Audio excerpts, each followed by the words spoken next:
Pai, gente, tudo bem com vocês? Como é que vocês estão? Glória a Deus que estamos aqui para mais uma aula da nossa matéria Escatologia. Espero que você tenha sido abençoado até aqui. E hoje, sendo a quarta aula, vamos iniciar o estudo de 3 quadros proféticos. Tenho muitas anotações aqui no meu notebook para poder te abençoar e você crescer junto comigo nessa jornada, tá bom?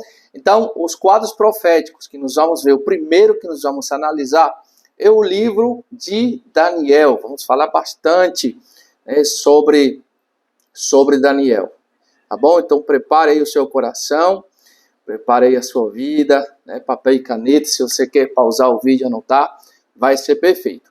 Significado do nome de Daniel. Daniel significa Deus é juiz, e o livro de Daniel ele vai nos revelar Deus como soberano juiz sobre todos os reinos da terra, ok? Deus já está sinalizando através de Daniel, através do nome de Daniel, o seu governo como juiz. Segundo ponto, visão geral do livro de Daniel. Vamos fazer aqui uma rápida visão do livro de Daniel. Daniel capítulo 1 fala sobre a vida pessoal e mostra a integridade do autor. Daniel 2 a 7, capítulo 2 ao capítulo 7, ele vai falar sobre quando Daniel interpreta um sonho, do gentio chamado Nabucodonosor, falando sobre o futuro dos gentios. E a terceira parte da visão geral do livro de Daniel fala sobre quando um anjo interpreta os sonhos de Daniel, que é judeu, sobre o futuro de Israel debaixo da dominação gentílica, Obviamente, gentílica se refere aos gentios. Vamos falar um pouco mais agora e aprofundar sobre o livro de Daniel. Vamos ver aqui alguns capítulos, analisar alguns capítulos aqui para frente. E eu preciso que você preste máxima atenção a que nós vamos falar aqui. Vamos lá. Em Daniel capítulo 1, Daniel foi deportado enquanto adolescente, no ano 605 a.C. Ele foi deportado para a Babilônia, quando esta foi subjugada, Jerusalém foi subjugada, e ele viveu ali por 60 anos. Tá? Daniel não se conforma, obviamente, ao estilo de vida babilônico, e ele permanece fiel a Deus. Esse é um grande ensinamento para nós. No capítulo 2 do livro de Daniel, Daniel revela os sonhos de Nabucodonosor e a sua interpretação. Olha só como importante. Tem pessoas que têm sonhos, que traz uma revelação, mas não tem a interpretação. Então é importante quando você e eu tenhamos um sonho que a gente sente que tem a ver, que Deus está falando, importante pedir a Deus a interpretação. E esse sonho resume os tempos dos gentios, que é falado também em Lucas 21, versículo 24, tá? O período no qual os gentios dominam Israel, ok? Lembre-se que nos tempos de Jesus, qual era o império que estava dominando o povo de Deus? Eram os romanos, tá? Era Roma, ok? Então existe uma palavra que eu leio aqui, Lucas 21, 24, diz: cairão a fio de espada e serão levados cativos para todas as nações. E até que os tempos dos gentios se completem, Jerusalém será pisada por eles. Isso a gente tem acompanhado, tem visto no decorrer dos anos para cá. Vamos avançar. Daniel capítulo 2, versículo 31 ao 45. Eu não vou fazer aqui a leitura, porque é muito texto, mas você faça essa leitura aí, que nós acabamos de fazer aqui o comentário. Mas aqui ele faz sua análise desse sonho, dessa interpretação e dessa revelação. Por exemplo, nesse texto de Daniel, capítulo 2, do versículo 31 ao 45, se você quiser pausar o vídeo agora e fazer a leitura, eu te aconselho. Eu só não vou fazer a leitura total, porque é muito tempo que nós vamos investir aqui no vídeo, tá bom? Então, te aconselho, pausa, termina a leitura e volta aqui comigo, beleza? Então vamos lá, o que é analisado aqui? Cabeça de ouro representa Império Babilônico, peitos e braços de prata, Império Medo-Persa, ventre e quadris de bronze, Império Grego, pernas de ferro, Império Romano, pés e dedos misturados de ferro e barro, Império Romano no fim dos tempos, ou seja, na tribulação. Nós vamos já falar sobre isso. Então, pedra cortada sem auxílio de mãos. O reino milenar de Jesus Cristo, que destruindo a todos os outros reinos, finaliza o tempo de dominação dos gentios. Tá? Muita atenção a isso. Os metais da estátua vão diminuindo de valor. Vamos já lembrar aqui. Vai diminuindo o valor e aumentando em dureza. Começou com ouro, foi para prata, depois para bronze e termina com ferro, certo? Então diminui o valor, digamos, monetário e vai aumentando a dureza. Isso representa o coração da humanidade também nos últimos tempos, tá? Isso nós encontramos aí, estamos fazendo aqui analisando 3 quadros proféticos. Iniciamos com o livro de Daniel, certo? Que é o primeiro. E estamos aqui analisando a maioria dos capítulos do livro de Daniel, que é um livro totalmente escatológico, tá? Escatológico. Então vamos lá. Vamos analisar agora o capítulo 3, tá? Se você não lembra, eu acho que eu não falei no início, mas os quadros proféticos que nós vamos analisar aqui nas próximas aulas são o livro de Daniel, o discurso de Jesus no Monte das Oliveiras e o livro de Apocalipse, tá bom? Isso que resta das nossas aulas aqui para frente, tá?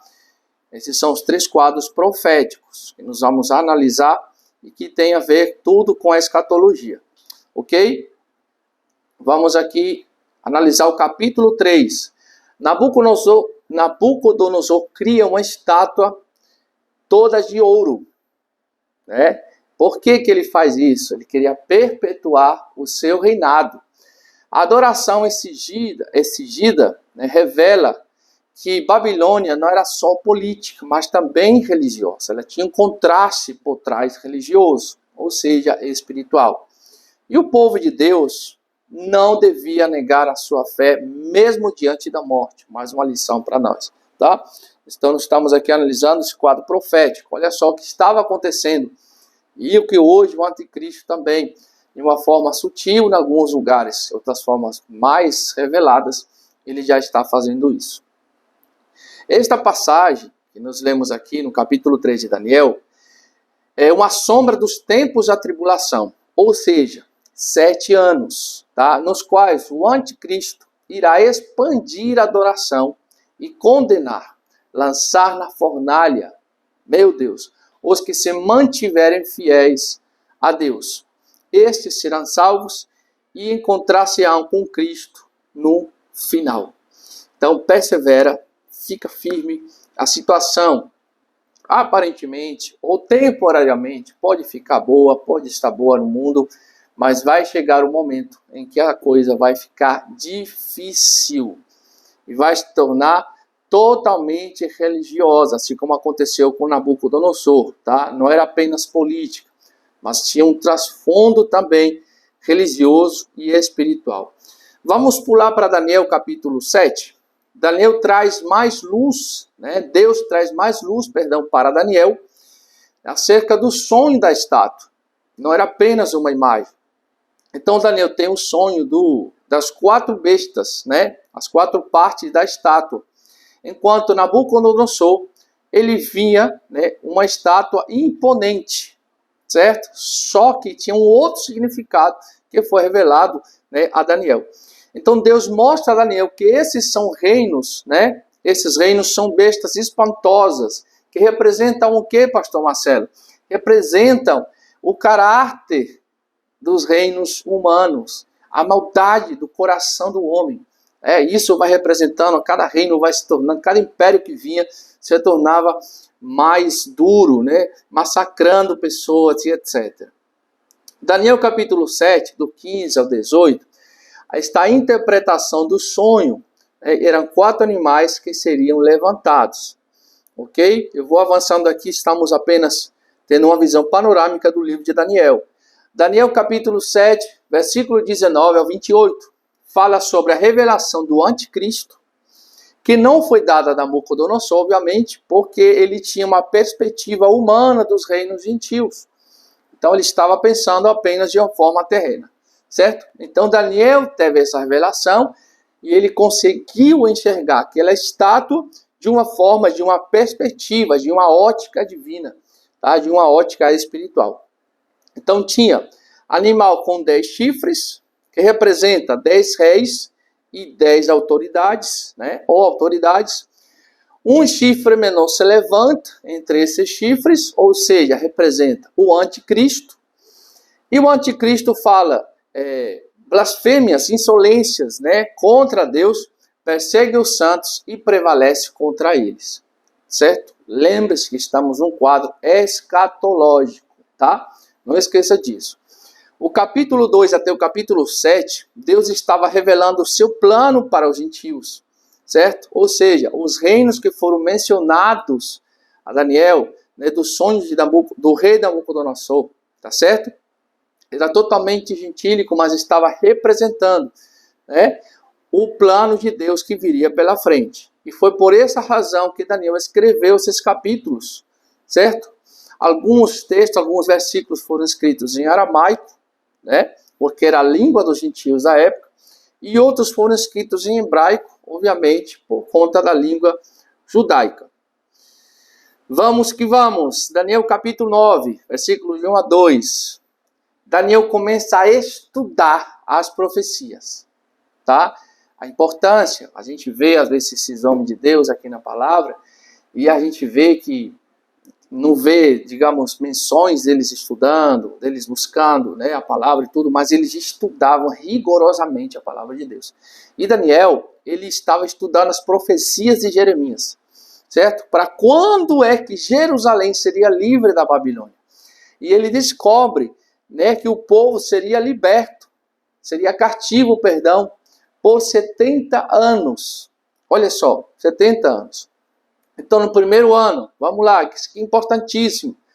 Primeiro ano de Dario, filho de Assuero, da linhagem dos Medos, o qual foi constituído rei sobre o reino dos caldeus.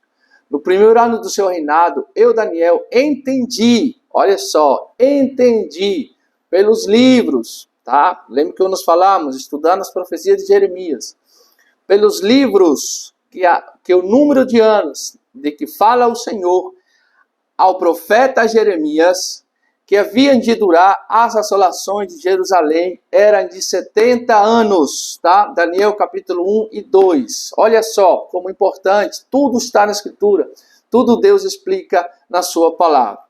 E olha só o que fala Levítico 25, de 1 a 7. Ele fala sobre a instituição do ano sabático. A cada 6 anos de plantação, o povo deveria dar 1 ano de descanso à terra.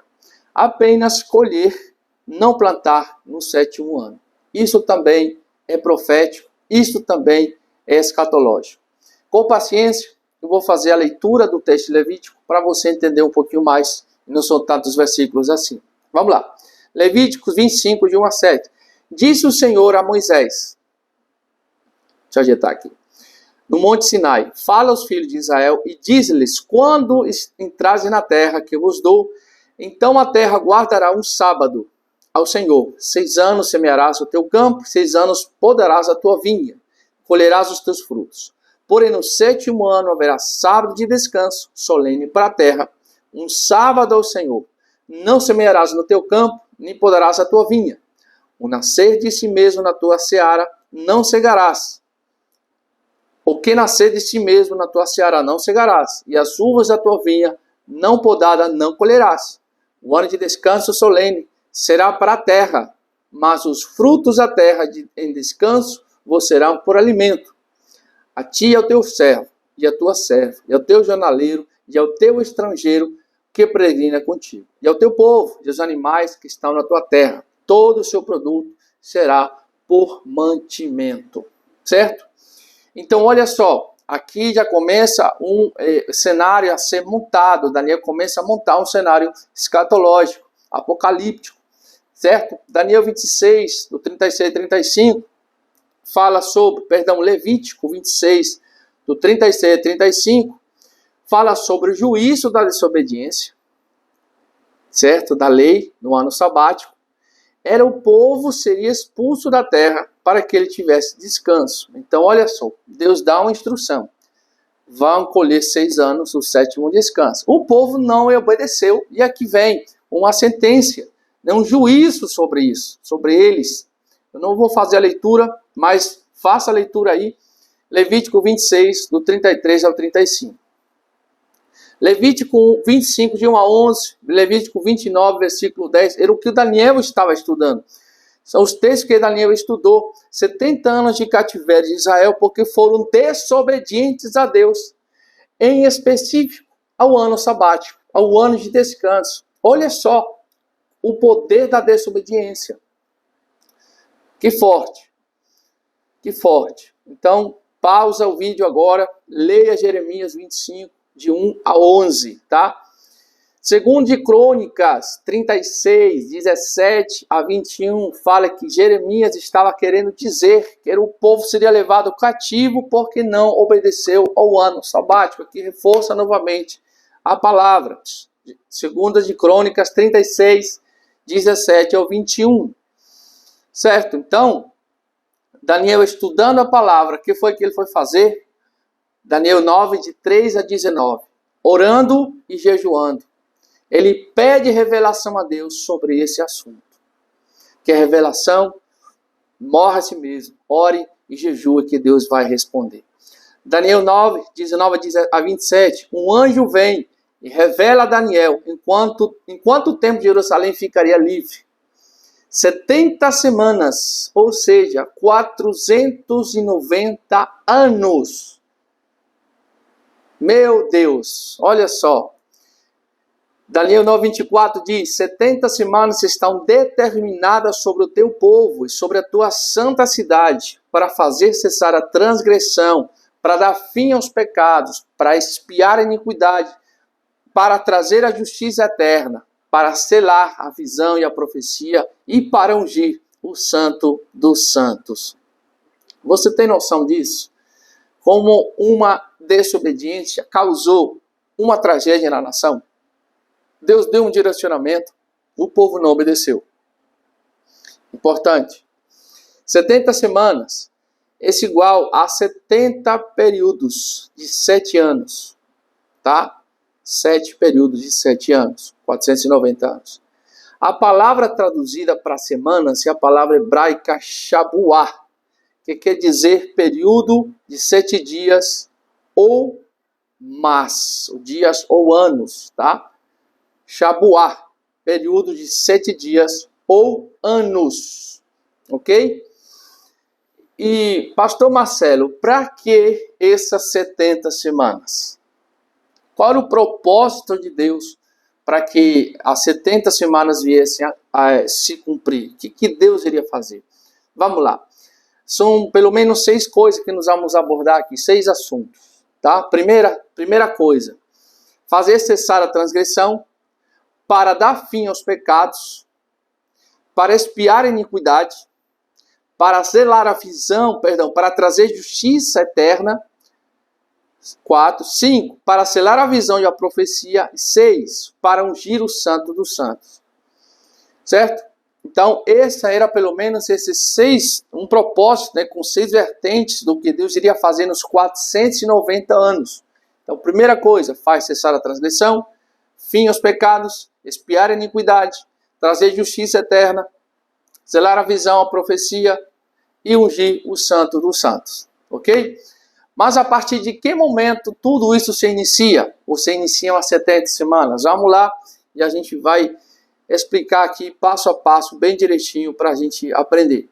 Daniel 9:25 é o marco inicial da contagem das 70 semanas. A ordem para restaurar Israel, que estava destruída e sitiada, né?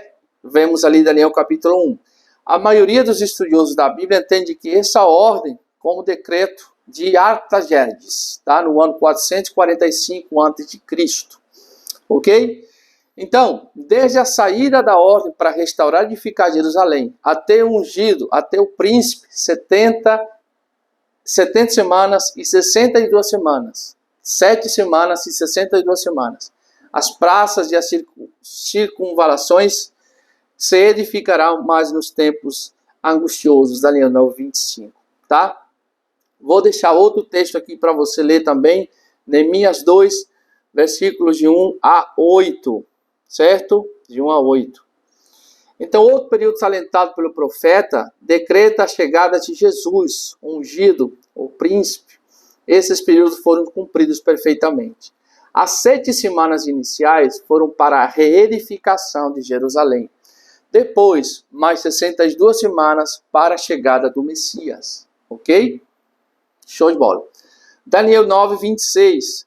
Após esses eventos, o Messias, Jesus, será tirado ou será morto. Cenário totalmente escatológico. E que diz Daniel 9:26, vou ler aqui para vocês. Depois das 62 semanas, será morto ungido, e já não estará, e o povo de um príncipe que há de vir destruirá a cidade do santuário. E o seu fim será um dilúvio, e até o fim haverá guerra. Desolações são determinadas. Vamos avançando aqui, gente. Está acabando a nossa aula de hoje. O povo de um príncipe destruirá a cidade e o santuário. Profecia se cumpre em 70 depois de Cristo, quando os romanos, o povo do anticristo, destrói Jerusalém. Daniel 9:27, as 70 semanas de Daniel acontecerá posteriormente e serão os 7 anos da tribulação. Certo? Então, olha só, a semana número 70, que Daniel preveu, virá posteriormente, e serão, depois do ungido, depois do Senhor Jesus ser morto, ressuscitar o terceiro, ser arrebatado, se inicia, depois da igreja ser arrebatada, vão vir posteriormente os 7 anos de tribulação. Ou seja, a igreja não vai passar por esse momento. Vamos falar sobre isso. Tá? Glória a Deus. Vocês estão bem? Vocês estão entendendo? Vamos deixar essa aula por aqui. Certo? E para que a gente possa guardar no nosso coração esses eventos vindouros. Eu quero te encorajar a ler o livro de Daniel antes da próxima aula, a você analisar os textos que nós vemos aqui, e na próxima aula nós vamos estar falando sobre o segundo ponto desses 3 quadros proféticos, que é o Evangelho de Mateus, ou o livro de Mateus, tá? O Evangelho de Jesus, escrito por Mateus. Que o Senhor te abençoe, espero que essa aula tenha te abençoado, tenha sido bênção para você, e até já, até a próxima aula. Fique com Deus.